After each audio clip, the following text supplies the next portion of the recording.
جب اللہ نے آپ کی زندگی کو اچھا موڑ دینا ہوتا ہے تو برے اور مطلبی لوگوں کی حقیقت آپ کو دکھاتا ہے۔ منافق کی ہمدردی دشمن کی تلوار سے زیادہ خطرناک ہوتی ہے۔ بزرگ کہتے ہیں کہ آپ کی رگ رگ سے کوئی واقف ہو، فرق نہیں پڑتا، بس اپنے دکھتی رگ کا پتہ کسی کو نہ دیں، ورنہ ہر رگ دکھنے لگے گی۔ عورت کو ایک حد تک آزماؤ، کیونکہ جب وہ اپنی ضد پر اترتی ہے پھر وہ کسی کا بھی نفع نقصان نہیں سوچتی، یہاں تک کہ اپنا بھی نہیں۔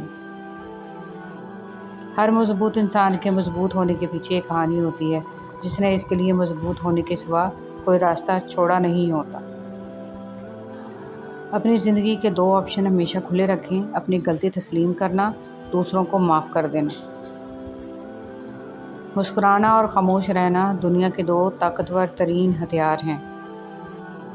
ایک بات یاد رکھنا، آپ کو آپ کے نصیب کا نہیں ملتا بلکہ ان کے نصیب کا ملتا ہے جو آپ کی ذات سے وابستہ ہوتے ہیں۔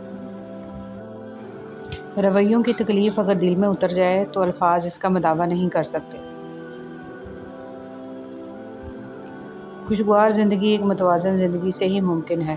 رحم دل بنیں لیکن ذلت نہ سہیں، دوسروں پر بھروسہ کریں لیکن اندھا اعتماد نہیں، اپنے حالات سے مطمئن ہو جائیں لیکن زندگی میں آگے بڑھنا نہ چھوڑیں۔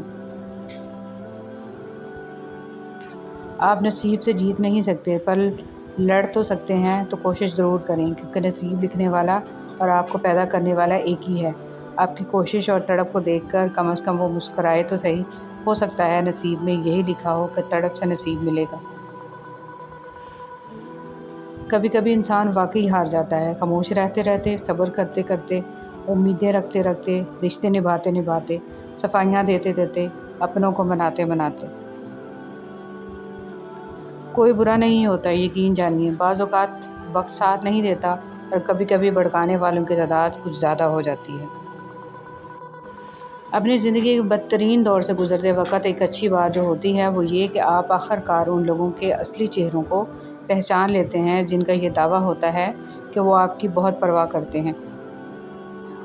اگر دنیا فتح کرنا چاہتے ہو تو اپنا لہجہ دھیما رکھو، کیونکہ لہجے کا اثر تلوار سے بھی زیادہ ہوتا ہے۔